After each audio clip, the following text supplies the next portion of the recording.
katika kipindi cha Tiba ya Sheria. Kwa majina naitwa Jamal Ahmadi, ni mwanasheria katika kipindi cha Tiba ya Sheria, ambapo siku ya leo katika kipindi chetu cha Tiba ya Sheria tunaenda kutoa tiba katika sheria za mirathi, ambapo tutaenda kuangalia nini maana ya mirathi, ni sheria gani zinazotumika kwenye mirathi, na tutaenda kuangalia maana ya usia. Pia tutaenda kuangalia taratibu za kufungua mirathi. Kwa karibu na mimi kwa kuweza kupata mdadavuo na mtiririko huu sahihi wa sheria za mirathi kwa siku ya leo.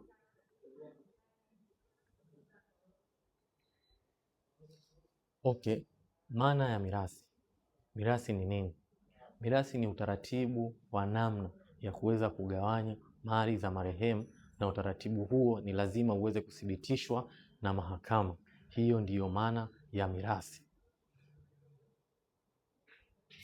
Sheria zinazotumika Tanzania, sheria za mirathi, ni sheria ambazo zimegawanyika katika makundi makuu matatu, ambapo kuna sheria za kimila za mirathi, kuna sheria za Kiislamu za mirathi, na kuna sheria za serikali za mirathi, ambapo tutaenda kuangalia sheria moja moja na matumizi yake, tukianza na sheria za kimila. Sheria hizi za kimila ni sheria ambazo zinatumika kwa mtu ambaye kipindi cha uhai wake aliweza kuishi katika misingi ya mila na desturi za jamii fulani. Hivyo basi akiweza kufariki, basi utaratibu utaoweza kutumika kugawanya mali zake ni utaratibu wa mila na desturi wa jamii hiyo. Sheria za mirathi ya kimila zitatumika kwa wazawa wa nchi yetu ya Tanzania pekee. Hautatumika kwa watu wenye asili ya nje, ikiwemo wa Asia, wa Arabu, pamoja na watu kupatikana nje ya nchi, makundi mengine. Lakini pia jambo la muhimu la kuangalia katika sheria za mirathi, itakachoangaliwa ni mfumo wa maisha wa marehemu. Kama ulikuwa mfumo wa maisha wa marehemu unakidhi vigezo vya mila na desturi ya jamii fulani, basi katika utaratibu wa kugawa mali itatumika sheria za mirathi. Lakini pia sheria za mirathi zina nguvu kutambulika kisheria kama ilivyo sheria zingine. Matumizi ya sheria za kimila kama tumevyotoka kusema hapo juu, itatumika kwa Watanzania wote wazawa wasio na asili ya Kiasia, Kizungu au Kisomali. Na endapo itathibitika kuwa mzawa huyo aliacha kabisa mila na desturi, basi zitakazoenda kutumika ni sheria zingine.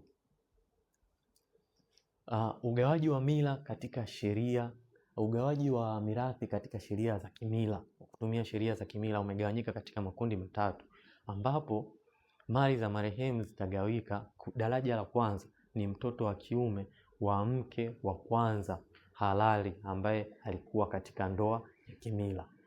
Daraja la pili itakuwa ni watoto wa kiume wote wa marehemu, na daraja la tatu itakuwa ni watoto wa kike wa marehemu.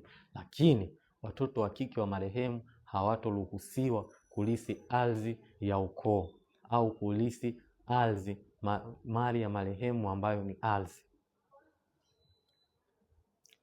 Pia ukiachana na watoto wa kike daraja la kwanza, la pili na la tatu, pia kuna mjane. Pia naye ingependa ni kwa namna gani tuweze kuangalia sheria za kimila zinamtambua. Sheria za kimila zinatambua hazimruhusu mjane kuweza kulisi mali, kuweza kulisi ardhi ya ukoo, ikiwa ina maana hawezi kulisi ardhi ambayo kaiacha marehemu, bali ana uwezo wa kulisi mali ndogo ndogo ambazo zimeachwa na marehemu, ikiwa vyombo vya ndani na kadhalika. Na mjane akiachwa na marehemu, ni jukumu la watoto kuweza kumlea pindi atakapokuja, mpaka atakapokuja kuolewa au atakapokuja kufariki.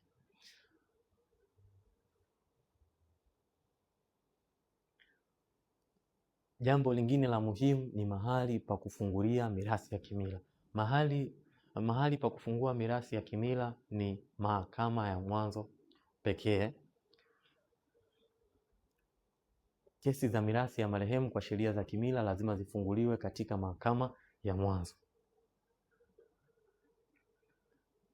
Ukiachana na sheria za mirathi ya kimila, pia kuna sheria za mirathi ya Kiislamu, ambapo sheria hizi zitatumika kwa Waislamu wote au kwa watu ambao waliishi katika misingi ya Kiislamu, ambapo utaratibu wa kugawanya mali za marehemu unatolewa au upo katika kitabu tukufu cha Qur'an, ambacho kinatumiwa na Waislamu kuweza kutoa utaratibu wa kugawa mali za marehemu, ambapo kwa mfano madhubuti ukija kuangalia katika Qur'an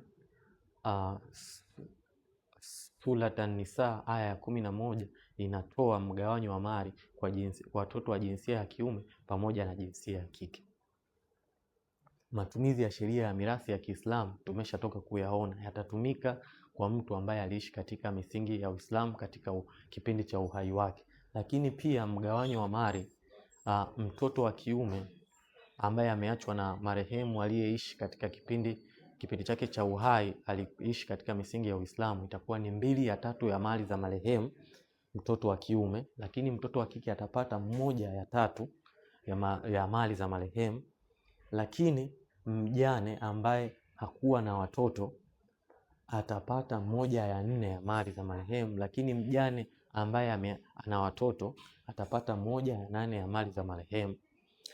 Pia sheria ya Kiislamu kwenye mirathi inawatambua mpaka wagane.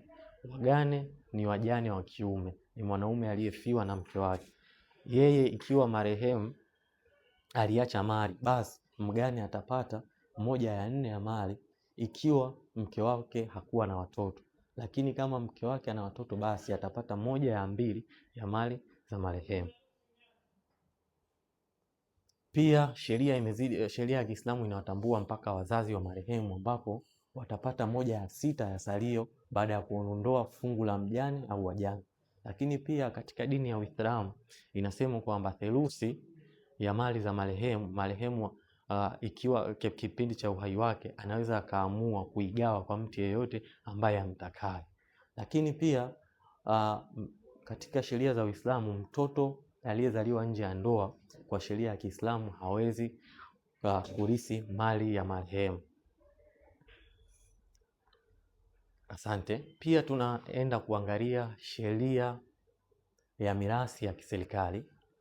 Hii sheria itatumika kwa watu ambao waliacha mila na desturi zao kipindi cha maisha yao, pia na watu ambao watakuwa si Waislamu, lakini pia itatumika kwa watu ambao watakuwa si wazao wa nchi ya Tanzania, ikiwa ina maana wageni kutoka nchi nyingine watatumia sheria ya mirathi ya kiserikali, ambapo sheria ya mirathi ya kiserikali inaongozwa na sheria inayoitwa The Probate and Administration of Estate Act, ambayo imetoa utaratibu ni namna gani ya kuweza kugawa mali za marehemu baada ya kifo chake.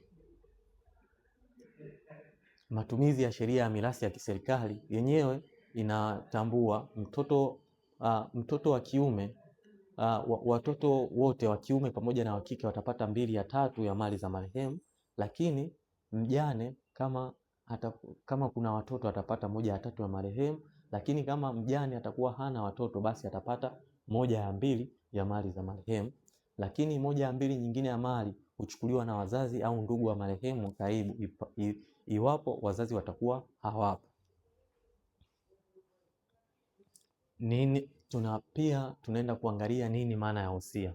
Wosia ni tamko au kauli ya mtu katika kipindi cha uhai wake, ni kwa namna gani anatoa maelekezo mali zake zitaweza kugawanywa kwa wanufaika au warithi halali. Hiyo ndio maana ya wosia, ambapo wosia umegawanyika katika makundi mawili.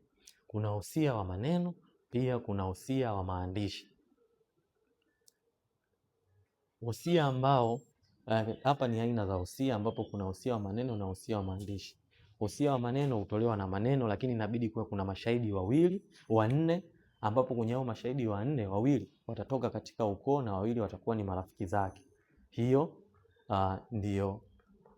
Huo ndio wosia wa maneno. Wosia wa maandishi, huu ni wosia ambao unashauriwa kisheria zaidi kutumika kwa sababu ni rahisi sana kuweza kuthibitisha mbele ya mahakama, kwa sababu maandishi ni rahisi sana kuweza kuthibitisha mbele ya mahakama. Hivyo basi, kwa mtu yeyote ambaye anakuwa na uwezo wa kusoma na kuandika, basi anashauriwa wakati wa uhai wake aweze kuacha wosia wa maandishi, kwa sababu ni wosia ambao ni rahisi kuweza kuthibitishika mbele ya mahakama kushinda wosia wa maneno. Mahali pa kutunza wosia. Wosia ni kitu cha siri ambacho kinabidi kutunzwa kwa uangalifu mkubwa. Hivyo basi, maeneo ambayo yanashauriwa wosia kutunzwa ni maeneo ambayo ni salama, na ni ngumu sana wosia huo kuweza kubadilishwa na kuweza kuondoa matakwa ya marehemu. Maeneo kama hayo yanayoshauriwa ni kama benki, kanisani, msikitini, au unaweza ukatunza kwa wakili wa marehemu. Umuhimu wa kuandika wosia. Wosia una umuhimu mkubwa sana kuachwa.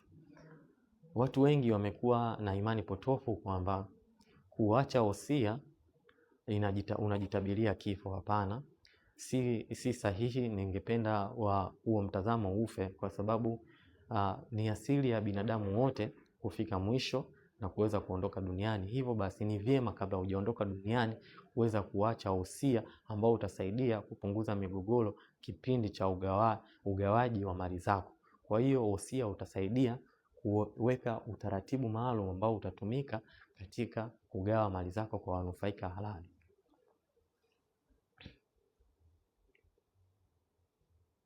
Mfano wa kwanza wa wosia ni huu hapa ambao tuliweza kuandaa kwa siku ya leo. Ni vyema kila mtu akaweza